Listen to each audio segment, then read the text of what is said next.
Good evening, everyone. Welcome back. Welcome, welcome. It is May 10th, 2026. It is Mother's Day. So, right off the bat, happy Mother's Day to all the moms out there in the world and all the moms in my life. Yes, I hope that you have been showered with awesomeness for the queens that you are and that you feel loved and all kinds of awesomeness today.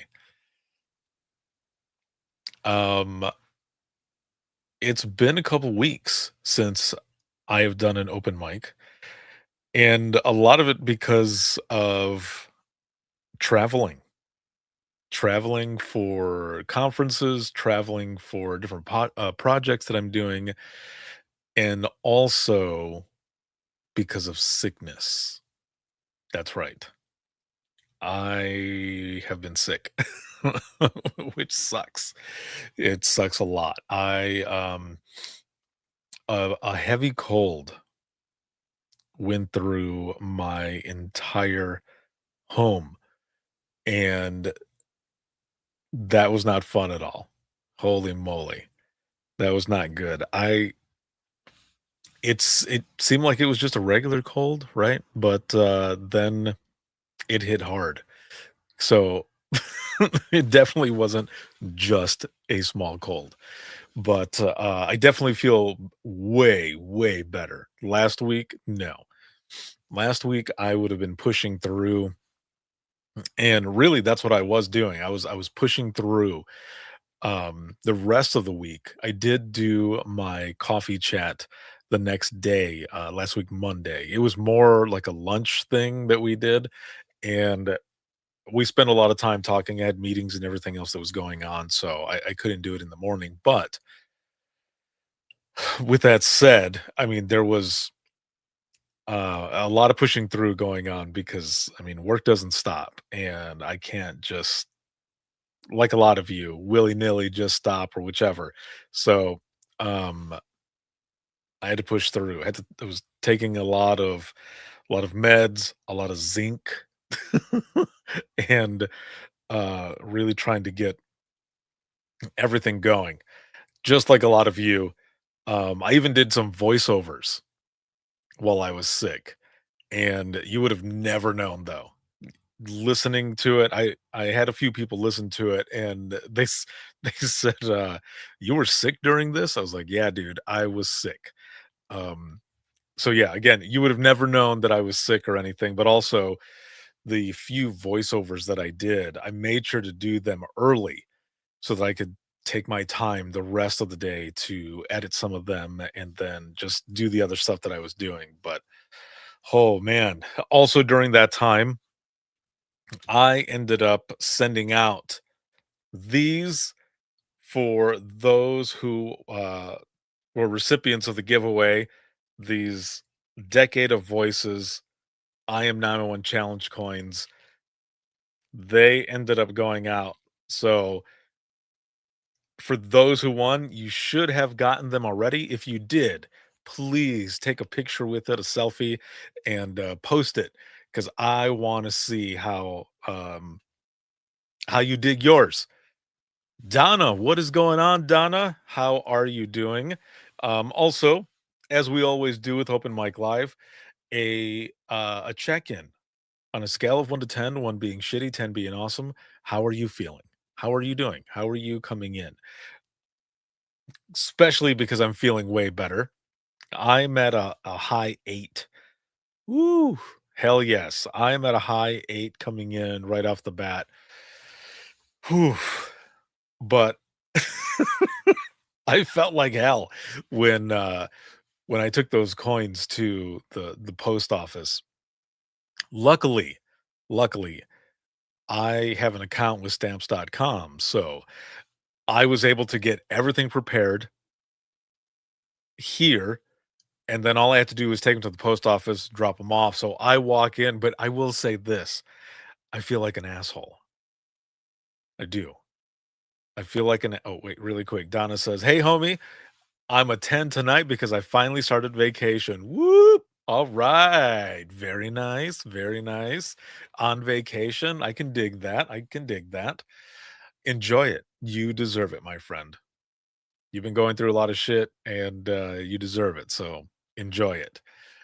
Back to the post office. I feel like an asshole.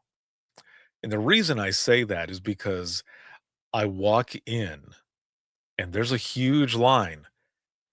So, like, the line is right here, and I just beeline it, just, like, go around the curve, and I just put it right on the desk, and I had about 15 of them, and, no, 17, that's right, I had 17. I had them in a little box, and I brought all of them out, and the girl that was there, working with everyone, she looks over at me, and I held up a piece of paper, and I said, "I made sure to print out the paper with the UPC code for you to scan it for all of them all at once." She's like, "Thank you very much." And that was it. That was it. Then I leave. But everyone who is in line is looking at me like they want to murder me because I've I mean, you don't have to wait in line just to drop off the stuff. They have a spot where you just walk up and you can drop off packages that you already have postage on and stuff. So, but it doesn't stop them from looking at me and being like, "Fuck that guy." Like, "What the hell?" So I feel jerky, but I also don't at the same time. It's one of those sorry, not sorry things because, I mean, I pay a subscription in order to do the packages at home, and then if I have to drop them off at the post office, I can. So there's perks. There's perks that come with, the convenience of being able to do that, and, but yeah, a lot of times I'll walk in and you can tell, you can feel the vibe that there's someone there who just wants to say, "What are you doing? No, no, you can't just go up there." Even though there's a sign up there that says drop off. But yeah, I feel bad. I feel bad sometimes, but as soon as I'm out of there, I'm like, "Okay, let's go to lunch."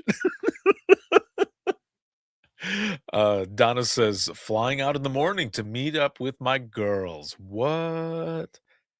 What? Oh, you're going to Florida, right? Right? You're going to Florida? The Wang of the United States?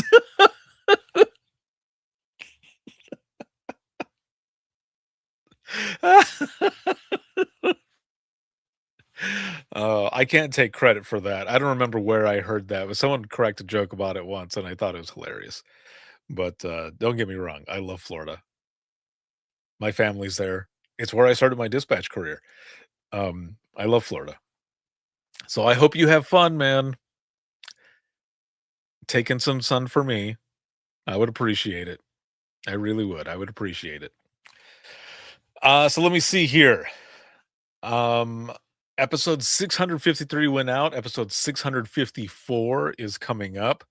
Woo! I got a lot of episodes coming up, man. And I also, my birthday is coming up. What? Hell yeah. My birthday is coming up, I think on Thursday, something like that. It's on the 14th. Um, and I'm going to be 45. What, dude? 45 years old. Holy shit. Yeah, no. I It's just a number. I'm gonna feel the same anyway. Well, until when I wake up in the morning and my alarm gives off a warning, and I don't think I'm gonna make it in on time. I'm sorry. I had to. And if you don't know what lyrics I'm singing right now, then wow. But Donna says you're a youngin'. Yeah, yeah. Until I get out of bed.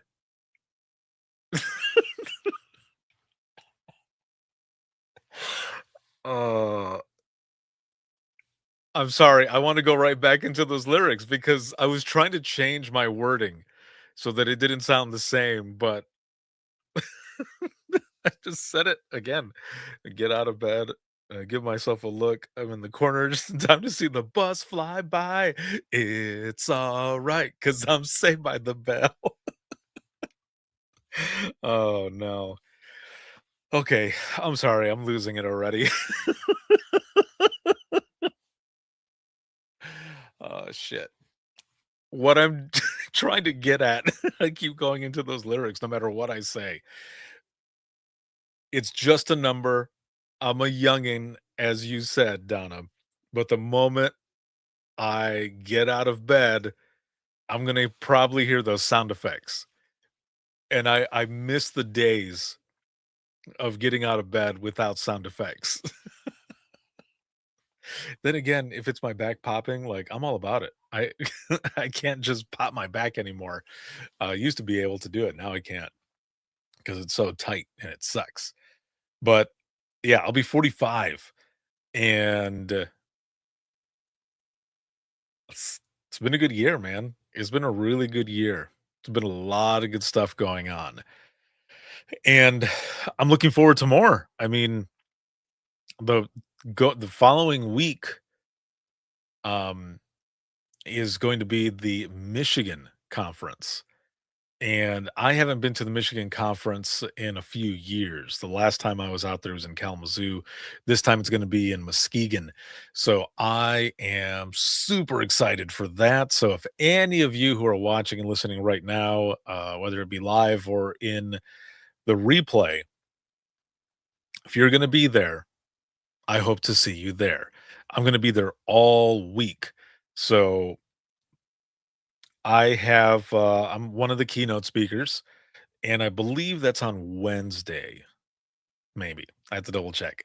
But, either way, I will be in the vendor hall for the podcast, so any of the attendees that are coming in, anything like that, if you want to be on the podcast, share a story, I'm gonna have my cameras there and going to be doing a lot of different stuff, so it's gonna be fun. Also during my keynote, because it's a 2-hour keynote. So during the keynote, the first portion, of course, is going to be my keep broadcasting your message, how one voice can change the world. And then the second hour is going to be imagine listening. And I am going to have these coins with me for that keynote for imagine listening. It's the only way that you can get these at the moment. They are gonna be for sale. I haven't put them on the website yet. I'm gonna put them on there after the Michigan conference. I wanna make sure that I have enough for everyone, so they will go on there. A lot of people have been asking me. Yes, they are for sale, but they're not gonna be in the store until after the Michigan conference, after I've done the Imagine Listening session. So don't worry, I've got plenty. I just wanna make sure. I just wanna double, triple check that I will have enough. But I'm also going to be doing my recruitment through the power of storytelling class. So that's going to be a lot of fun. Make sure to check that out. Again, I'll be there all week and I cannot wait to see all of you. And then from the Michigan conference, we end up going to the National Nina conference in Columbus, Ohio. So I will see you all out there. I believe I will be in the Rapid SOS booth again recording episodes. So that'll be a lot of fun. I'll be out there with my partner and just a lot of cool things coming up. So make sure to check that out. And then more classes, more speaking opportunities coming up. And I'm excited for all of it. But it all starts with my birthday that's coming up here in just a few days on the 14th. In 4 days, yo. In 4 days. So I do want to mention that, episode 654 that is coming up, that is an episode that I recorded on Friday with my good friend Keely. And that is an episode you definitely don't want to miss that episode. in that episode, we talk about a question that I put out there on social media. And that question is, have you ever gotten so used to the um the chaos that silence feels uncomfortable? Again, the question, have you ever gotten so used to the chaos that silence feels comfortable? And I think the episode is almost an hour and a half where we're talking about this specific topic and how it was for us when we left dispatch. Jeremy Serio, what up, dude? Thank you very much. And happy belated birthday to you. I don't remember if I put it on your thing. If not, I apologize. I meant to, but happy belated birthday to you, brother. Um, we had, we talked about, especially for me, I mentioned how that first day that I was no longer in dispatch. So my first day um out of dispatch was also my first day as an industry partner working on the private side within digital. And I think I only had about 4 or so hours of sleep. And I had worked a 16-hour shift. My very last shift in dispatch was a 16-hour shift. And I remember waking up being exhausted, but also like excited for whatever this next chapter was going to bring. And I remember calling up the VP of the company and I asked, "So, what do I do for my first day with the company?" And he goes, "Listen, this is what I want you to do. I want you to take the next 2 weeks to just be with your family. Just enjoy your family." And I said, "I mean, that sounds good and all, but it's so like the last check that I'm getting from dispatch is gonna hit, and I'm not gonna have any." And he goes, "Don't worry about that." He goes, we're paying you. We're paying you to do this." He's like, "You're still getting a check. Don't worry." And I said, "What?" I said, this is weird. Okay, well, thank you. This is awesome." And he says, "The reason that I want you to do this is because I know that you've been nonstop all this time that you've been working in dispatch, and you've not had the chance to just chill with your family. So this is what I want you to do. Because also, once you get started on the private side, it's not going to stop. The private side is relentless and it's cutthroat and it's busy. So enjoy your time." And I said, I didn't say, "Oh shit," but I was thinking it. And I said, "All right, well, thank you, Eric. I appreciate that.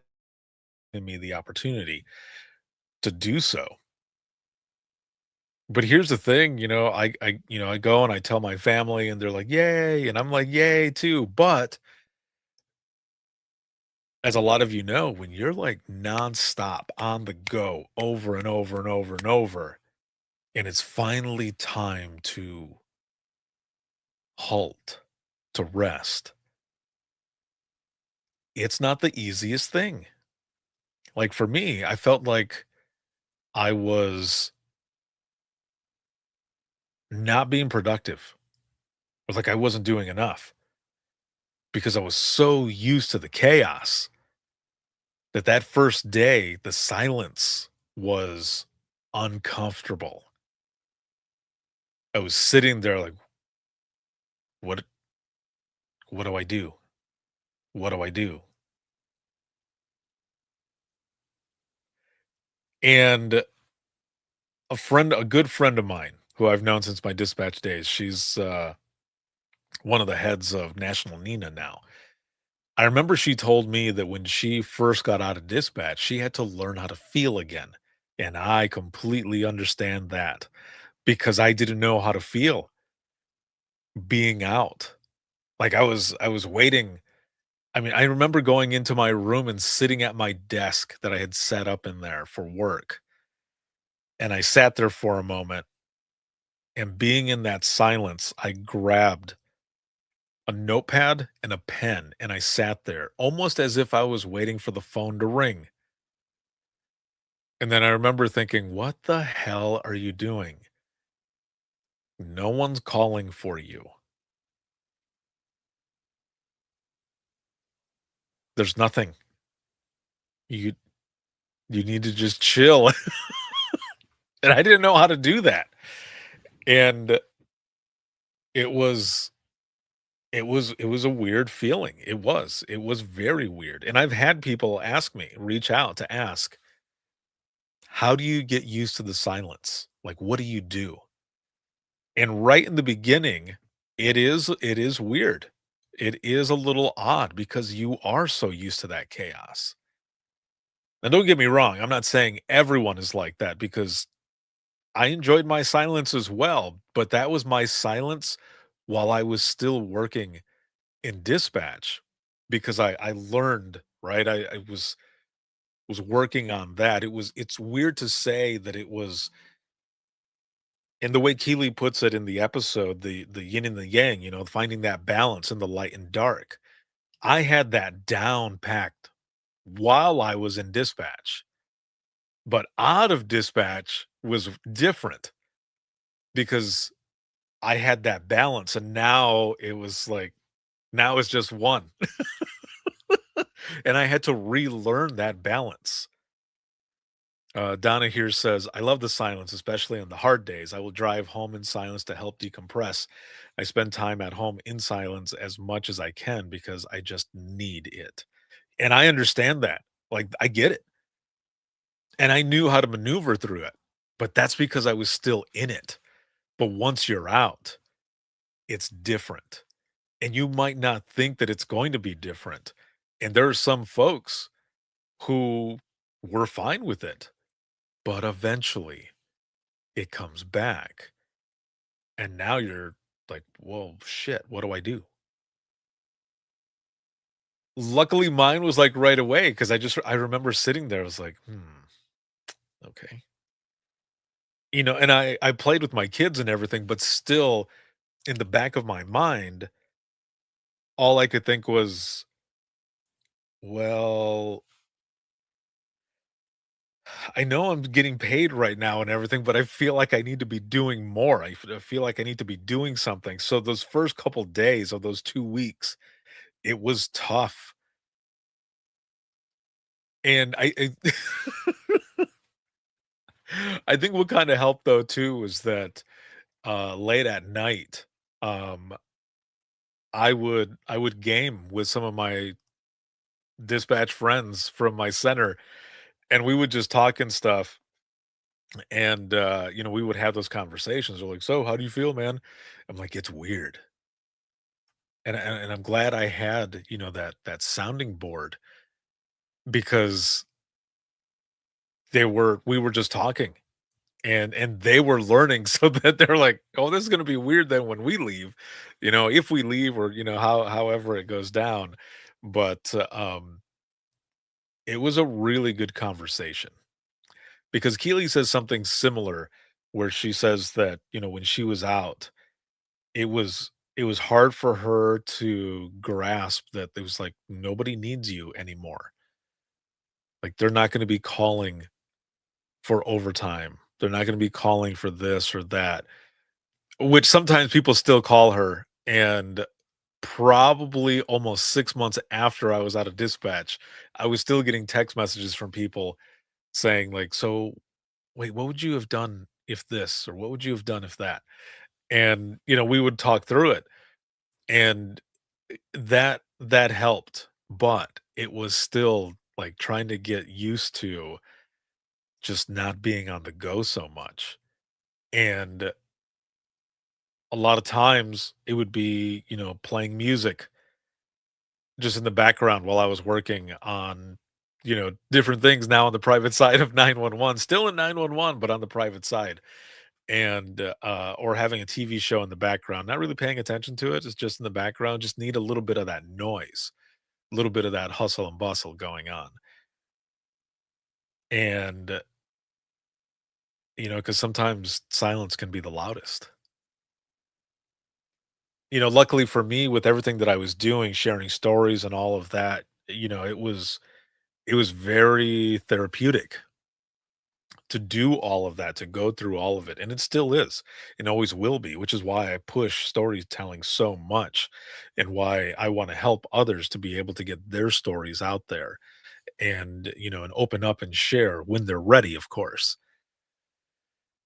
But, that's why we wanted to have that conversation as well for that episode, because a lot of people have been asking, "How do you get used to the silence?" But it's how do you get used to the silence once you're out of dispatch? But it could work the same way for when you're in dispatch, because there were people who, let me see if I can pull this up, because I had, um there were a few comments that people had mentioned,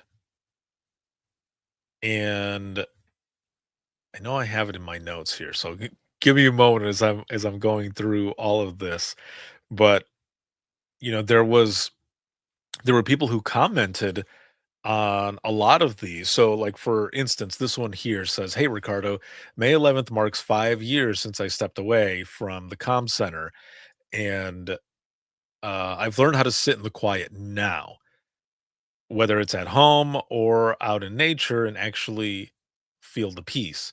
But in public, that switch flips and it all comes back. The awareness, the instinct, the constant scanning of everything and everyone. Conversations drift in, whether I want them to or not. You don't spend 23 years being the calm in other people's chaos, listening for what others miss and just turn that off." This person says, "I guess will always be a part of me." Another person says, "I find sirens soothing, but I actually enjoy silence when I'm off. I isolate a lot just to reset." So that's someone who's in dispatch still, talking about it. And so I was happy that people who are still in dispatch and others who are out of dispatch were talking about it, because these are important conversations. These are conversations that need to be had, that people need to understand, and also how we are all going through something, and we can learn from each other. So, very important conversation, one that you guys do not want to miss. And again, it's almost like an hour and a half long, but it's a good conversation. It is a really good one, and I'm just glad that we were able to record it. So make sure to look out for that. Episode 654 is going to be coming out this coming Wednesday. I've already got clips and everything that are going to be going out there, blog posts, quotes, all that good stuff. So watch out for that too. And but yeah, it was something that felt like needed to be said, and that we just need to continue to talk about. So it was really good. So the last part of the last part of this broadcast that I want to talk about is, and I'm gonna play a video here. Hopefully it doesn't get tagged or silenced or anything like that, because um it's a trailer, but I'm pretty sure that the music that's being used is royalty free. Again, hopefully I don't get tagged on it.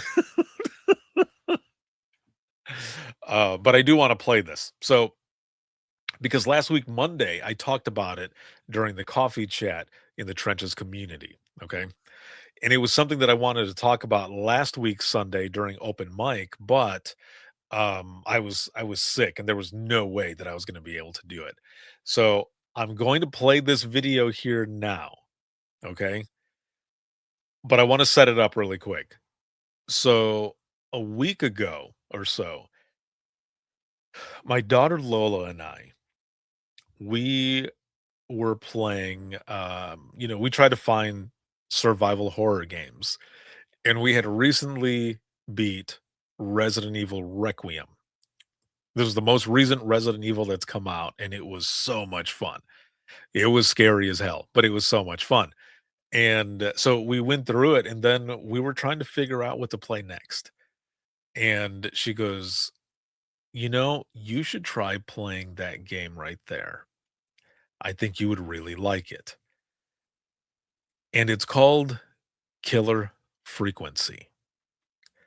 And I thought, huh, this is this seems interesting. And she goes, yeah, because of what's in it, I think you're really gonna like it. And I said, okay, so let's check it out. All right, so I want to play the trailer for you.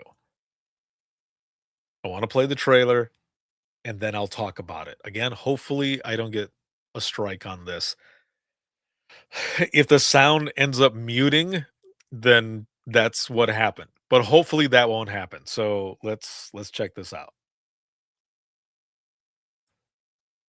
Let me switch this over, share my screen. All right, here we go. Peggy 12. If you're listening to this, I'm probably dead. Forrest, it's the Whistling Man. What the hell? The Whistling Man? He was a serial killer back in the 50s. Went around in a freaky mask. Killed about a dozen folks in Gallows Creek. No reason for it. No motive. Hit the button. We have a caller. Hello, caller. You're live on the stream with me, Forrest Nash. Talk to me, Murphy. What's wrong? Oh, the killer got me, man. We've got a plan, but we can't agree on who should do what. You want me to be the tiebreaker? Exactly. We'll need someone on the roof. It's gonna be a hard climb. Heather's got this. Focus. You got this. Thank you, Forrest. Go right. I'm out. Thank you, Forrest. You're almost out of time. Just do something. Where do I go? Oh, no, man. Wait, no. All right, there it is. Okay. All right. So there it is right there. Killer Frequency. Okay. Now, here's the thing. This is what really attracted me to this game. As you can see there, it's available on Steam, PS4, PS5, the Switch, Xbox, and it looks like MetaQuest too. You can play this in VR, which is kind of crazy. So you play the character of Forrest Nash, all right? And you're a late night radio host and you're on with your producer Peggy. And Peggy's got an idea for this kind of a call in from the audience for the evening called Guess That Scream. And your character Forrest forgets the tape. Also, this is based in 1987. Okay. As you can see with all the neon colors and everything, the radical. It's in the 80s. And you forget the tape with the screams. So the point of the game for the callers is they're going to hear a scream and they have to call in and guess what they think was happening when the scream happened. So there's one that happens, right? Your character ends up doing a scream and stuff, and then you're waiting for a call to come in. So a call comes in, and your caller's name is Leslie. She is your local 911 dispatcher. And she's calling because lines have been some of the lines have been cut. She found a different line to be able to try to get through to someone and is able to get to you. Okay. Now, a little bit of this is far fetched, right? But you just imagine. Okay. Just imagine. So, Leslie, again, local 911 dispatcher, calls you and tells you that the sheriff has been taken out. The deputy is there, but knocked out. And the dispatcher is telling you that they just rerouted all 911 calls to you, to the station, and you have to help whoever calls in.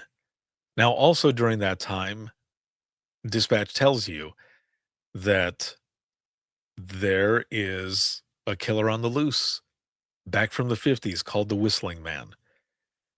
And you have to, right off that first phone call, you have to help them get out of this situation because you can hear a whistling that is getting closer to them, and it's that person. And your decisions depend on whether they make it or not. Like, there's different weapons that you can use against this person in order for them to get away in the car. And if you choose the wrong one, it's game over. So right away, you're thinking about how to do this with your caller, who's a 911 dispatcher, who has now just rerouted all calls to you. And you get to play the 911 dispatcher. And once you make the right choice and they get away, dispatch tells you, I'm going to the next town over to get help to come back. 2 hours there, 2 hours back, 4 hours total. And you have, I mean, the game is about 4 hours. I mean, you can beat it under 4 hours, but it's about that total, depending on how long you take for some of these decisions that are going through. And after you hang up with them, you and Peggy are like, I guess all the calls are going to be coming into us. So you're trying to solve this cover up of this killing that happened years prior. And all of the characters, all the people that call in are people that are involved with this, basically like a cold case, but also that was covered up. And you're trying to help them through all of this, and it's crazy. But there's some weird things as well. There's some weird things. First off, I mean, the fact that it has to do with 911 dispatch, that's really cool. But the deputy's name is Deputy Martinez, which is my last name. One of the characters that calls in is asking to wish a happy birthday to their son. Their son's name is Fernando, which is my brother's name, which is weird. One of the responses that you can give is, I am 911. The 911 dispatcher, Leslie, I also have friends, a few friends named Leslie that are dispatchers. And it's all just coincidence, right? Right? It's all coincidence. Well, here's the other thing. Let me see if I can pull this up here, which is kind of weird. I want to see if it, hold on, let me skim through this a little bit. Because also there's one more thing here where right there. So if you're looking at the screen right there, that's a black and white picture with a headset. It doesn't have the part that goes down, but my podcast headset logo looks just like that. here's here's an example. What, dude? Someone told me, they were like, "Dude, these people must, like, follow you or something or know you," like, which I doubt. I highly doubt it. It's just some of it is just so, close to things that while I was going through it, I thought, "This is really weird." Really weird. B but the game itself, really cool.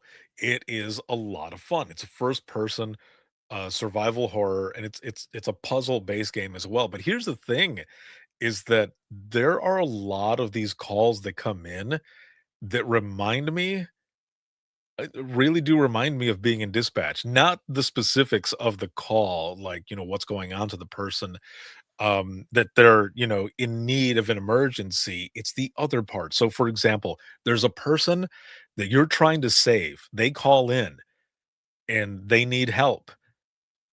And right off the bat, like some of the questions, some of the way the responses are, it's like when we go into open-ended questions, yes or no. And I'm responding that way. And I remember my daughter Lola, she's like, "You're good at this." I was like, "This is like being in dispatch. That's why." It's because this is like stuff that I trained on. And the way we did our training, which I'll get to that here as I'm going through this, the person who needs help, you have to figure out how to get someone there because the building that they're in is on fire and they are locked in a dumpster. So the fire truck, which this is such a small city, there's only one fire truck and it got demolished by the killer that's on the loose in this game. And so you're trying to find someone who could maybe go and help the person who's on the phone. And your producer says, "I have some people that live close there." But here's the thing, she names off names and they're cross streets. And there's a map to the right of the city all laid out. And there are the cross streets. And you need to figure out who is closest to the person that you need to help. Now, when I was training in dispatch in Allegan County Central Dispatch, one of the things that I had to do was I was given a map, and my coworkers, my trainer had given them the map, and they put cars in different cross streets and different townships, and I had to guess, or not so much guess, but I had to figure out which one was going to be closer, but also with different circumstances because at the time there were different roads that were blocked off. So I needed to see who could get there the fastest. And in this game, it's the same thing, which is crazy. Because when you look at the map and you see the cross streets of the people that are close to that building where this person is stuck, there are little notes on the side that says such and such road is closed for, construction or whatever. But if you choose the wrong person, that person is gone. And luckily, I picked the right person, but it's just kind of weird the way it's all set up and all of these calls that are coming in. I mean, there's even a part where there is someone who is sitting in the middle of a corn maze and they call in and they're saying, I've been listening to the show all night and the people that you guys have been helping that have been calling in and this whistling man that's out there, I've been waiting for, the love of my life, Molly, or whatever the person says. And your character's like, "Where are you at right now? Like, what's your location?" And he goes, I'm in the maze. I'm in the middle of the maze." And then you hear whistling and rustling. And the caller's like, "I'm gonna go over there. It's probably Molly." And your guy's like, "No, no, no, no, no, don't go over there." And then he's being chased. And he's like, "I don't know how to get out of here." So now you have to find this map of the maze that's in the building, and there are all of these different landmarks. And what I mean by landmarks is, like, in different corners of the maze, there are, like, different statues. So, like a landmark. And your caller is running. So, as you're playing this and you can see your producer is, in this other side, you can see right to her, but it's always a silhouette, and she's, like, going like this, and that alone adds a little more panic to you, who's the one taking these calls. And the guy's like, I'm looking at a ship right now, and to my left is a tree, or I don't know, something like that. They're different statues, and you have to look at the map, and you have to guide him out of this maze. So it's like, okay, you got to turn left. So he's running and running and running, turning left, and he's just freaking out, and he falls and then gets back up, and then he goes, okay, I just passed this, now I'm over here at this, or like, okay, he's got to go backwards because he's stuck. Like, you got to go backwards. He's like, okay, okay. And then you hear like rin, because the person who's chasing him now has a chainsaw and is cutting through the the maze to get to your caller. And so and you can hear it getting close, as well as like the whistling. And so there's like there's panic, right? Right. And and that alone made me think of some of the calls when it wasn't exactly like that. I just mean that, there was a big state game area in the county that I used to work in, and people would get lost. And I would, even just that, sometimes it would feel, kind of panicky for that caller, and hopefully we can get them out. It would it would go to, because this was before like Rapid SOS or anything like that. So it would be, do you see the lights? Do you hear sirens? Walk towards that. Or sometimes the call would drop and you were unable to get back to that person, and you would just have to hope and pray that they made it out. And I remember driving home many times wondering if that person made it home, because for whatever reason, that they didn't have signal, or their battery died, or they were on a phone that could only call 911. Whatever the case, sometimes we would lose those calls. They wouldn't call back. We would try to reach out to the cell phone carrier, and they couldn't get a hold of them either. There was no way. There was nothing. So that would suck. So back to this game, you're guiding them to go, go, go, go, go, and then when the person finally gets out, they're like, "My bike is still here, thank God," and then they take off, and then that portion of the chapter, the segment of the game ends, and your producer's like, "Yes, we saved them." Like, oh my God, like that was freaking crazy. So there are all of these different things. There's even a call in there where someone ends up getting stabbed, and you have to go through, you call over to a hospital to see if they can get somebody over there to get to get this person that your caller's with, that this just happened to. And they're like, we're so busy here, we can't go over there, plus the only ambulance that we have got destroyed in some explosion that happened earlier in the game. And you're like, okay, well, so what do we do? And the nurse goes, I'm going to have to walk you through what you need to do. And she does. She gives all of this information, and she's doing it fast. And you have to remember. Now, luckily, I still remember a lot of my EMD protocols. So that portion of it was pretty easy for me because I remembered those.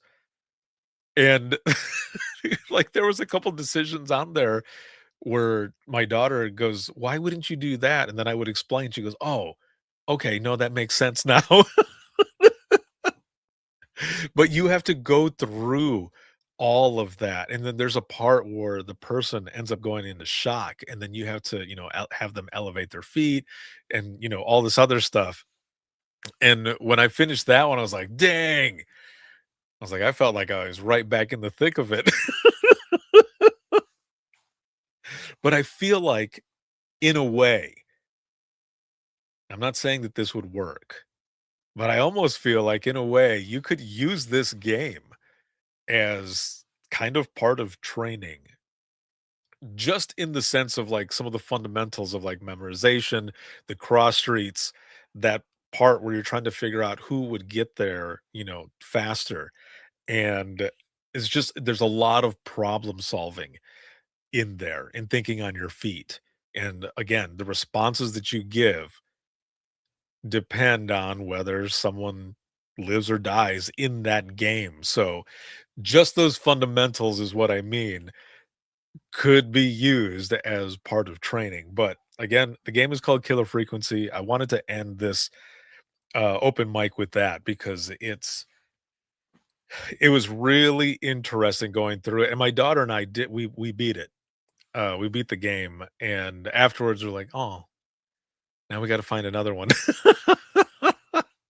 But that game alone was cool because it had that dispatch aspect to it, and how, I mean, really, I was putting all of my skills in there from my dispatch days, but also because you're trying to solve a murder that's going on. So, how many of you, when you're in dispatch and things are happening or they're chasing someone or looking for someone, you immediately turn into like a detective and you're looking up all kinds of stuff. Well, that's how it is. That's how it feels when you're playing through this game. And again, it's a lot of fun. Killer Frequency. I'm not getting paid. I'm just telling you right now, I'm not getting paid to talk about this. I'm just telling you about it because I thought it was a cool game. But also the weirdness of some of those things that are in there that are pretty close to my life, which is odd. Yeah, really weird. But good either way. I do want to mention, going into the wrap up of this too, that I'm going to be heading out to more dispatch centers to record and film more highlight reels, how you use some of the technology that you have there. And I'll be going out to teach at different centers. If you are looking for anything, you can simply go to um, that URL, that link that's right there on the screen, links with two eyes.co/IM911. You'll see my course and all that other stuff there. But, make sure to check that out.